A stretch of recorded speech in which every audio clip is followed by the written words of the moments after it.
Hey, everybody, this is Mike Dorsey with the Tennessee Urban Forestry Council. And today we're going to have us an awesome conversation with Miss Dot Holman. And she's an author, and she's one that has a really unique story in which she connects her love of trees to her life. And what's interesting is the actual title of her book is From the Same Soil, Trees and Humans, We Are Alike. I'm literally looking forward to diving into that. So, ladies and gentlemen who are paying attention and checking this thing out, let's welcome our friend Dot Holman. How you doing today? Doing great, yay. So talk to us a little bit. Tell us a little bit about, who you are, where you're located, and all that good stuff. Let everybody know who is Dot Holman. Well, I was raised in North Nashville, Mm-hmm. out by Hadley Park. Okay. Actually, my backyard ran into Hadley Park. Mm-hmm. And I was surrounded by trees from an early age. And that's where my love began, in Hadley Park. So you're surrounded by trees at an early age, and that really sparked your interest in trees. Absolutely. From Oh. my childhood. And as I grew into a teenager, I began to learn more about how the trees were in the Bible. Mm. And the Bible speaks of several references, and that just got me more and more interested in trees. Can you think of was there any one specific reference or story from a biblical perspective that really just kind of piqued your interest? Is there any one story there?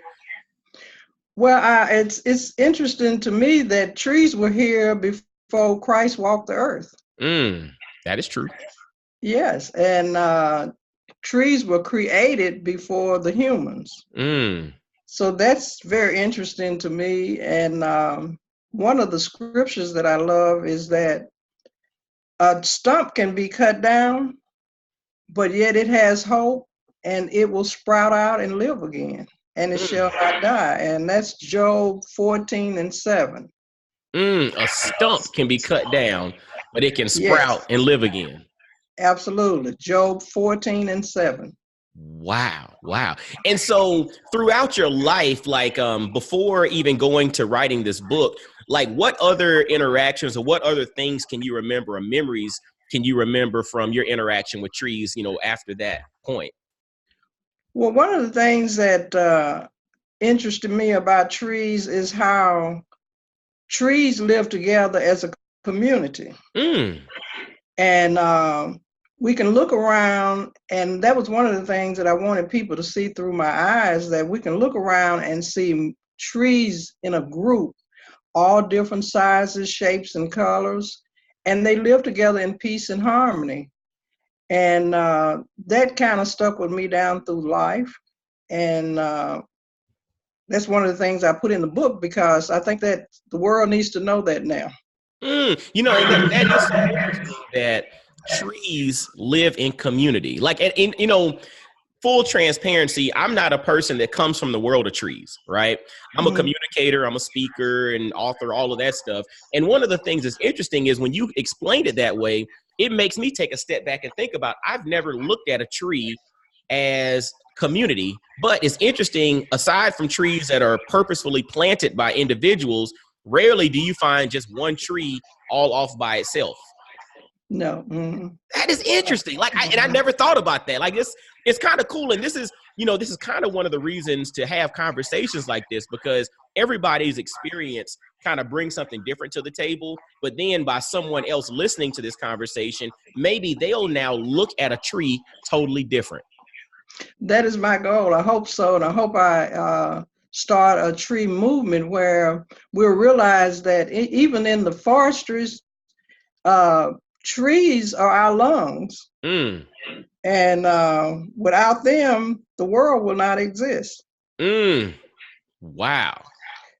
When you make it simple. There's a guy that I listen to on Sirius XM at times. His name is Joe Madison. And he says, you got to put it where the goats can get it.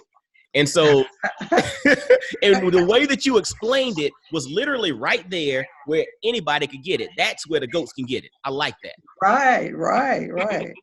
So now, you kind of giving us a little backstory about, how trees became a part of your existence and how you do things. Talk to us a little bit about writing this book, From the Same Soil, Trees and Humans, We Are Alike. Talk to us a little bit about the writing of this book and, some of the things that you'd like the reader to gain from, experiencing this work. Well, I like for the reader to see the trees through my eyes. Mm-hmm. And once we look at how the trees, we are similar because we are short, tall, fat, skinny. Mm-hmm. And if we look around again, go back to my thing is I want to leave this impression on people is that we can live together in peace as a community. That is my primary goal. And that I could start a movement where we can start to realizing that we must by all means save the trees. We save the trees, we save ourselves. So aside from encouraging someone to go to Amazon and definitely buy a copy of From the Same Soil by Holman, aside from buying a copy of your book, what else would you recommend to the person listening to this who maybe, this is kind of their first intro into looking at trees from a different angle? What's something that you recommend that they can go and do in their own life, like today, that might help to get those juices flowing internally with them? Well, I think if we first start to looking at trees in a different light and the importance of them, then go to nurseries and look on the website and find out the importance of the tree and the similarities of the tree. We can all, it's a saying that we should have planted a tree yesterday. Absolutely.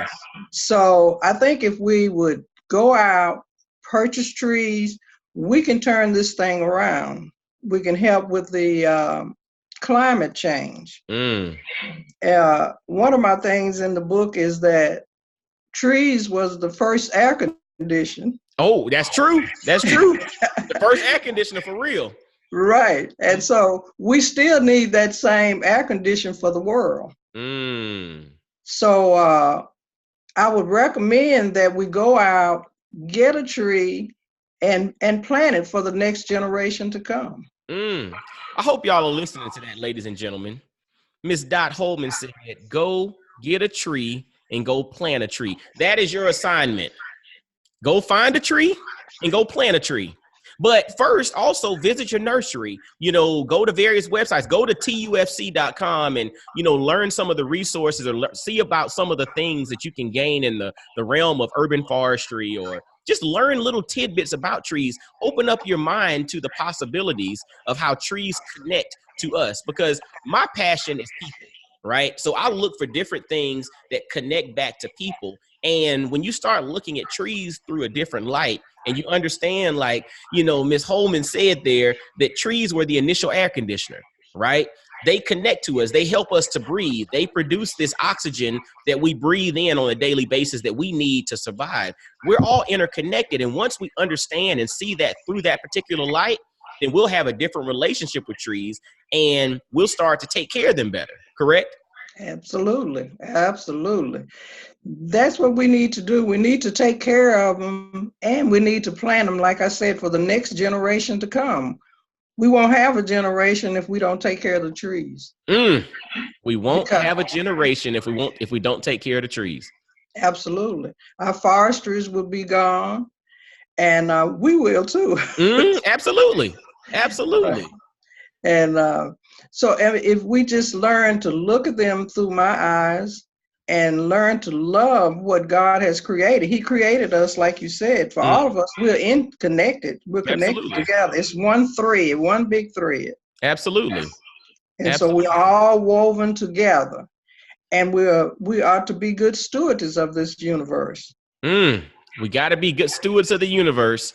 And being a good steward of the universe is not just talking about money. We also That's talking about right. talking That's about right. trees as well. Absolutely. Absolutely. This is so awesome. I'm actually looking forward to grabbing a copy of this book myself. Again, you can grab it on Amazon. It's called From the Same Soil. There's Trees and Humans, We Are Alike by Dot Holman. Make sure you grab a copy of this book, and also from if somebody wanted to connect with you to get you to come out and do a reading or whatnot, you said the email is the best way for people to connect with you, correct? Yeah, then I can put my phone on that as well.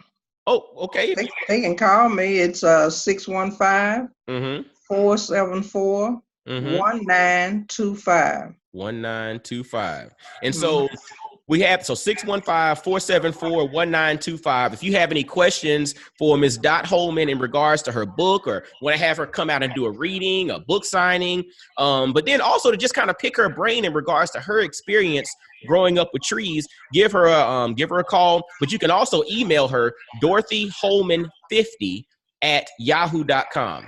So shoot her an email, give her a call, go to Amazon and buy one of the books, but also take a step back and think about trees a little bit differently. Visit your nurseries, go plant a tree, visit TUFC.com. You can learn a lot of things by visiting the TUFC, the Tennessee Urban Forestry Council website.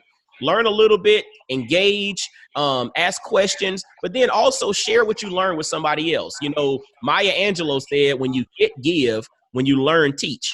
So I appreciate Miss Dot Holman, because when she got, she's now giving in the form of this book, but then when she's learned, she's now teaching. So I salute you, Miss Dot Holman, and thank you so much for sharing with the Tennessee Urban Forestry Council today. Thank you for this opportunity. Awesome. You have a wonderful day, and we'll be talking to you soon. All right. God bless. God bless you too. All right.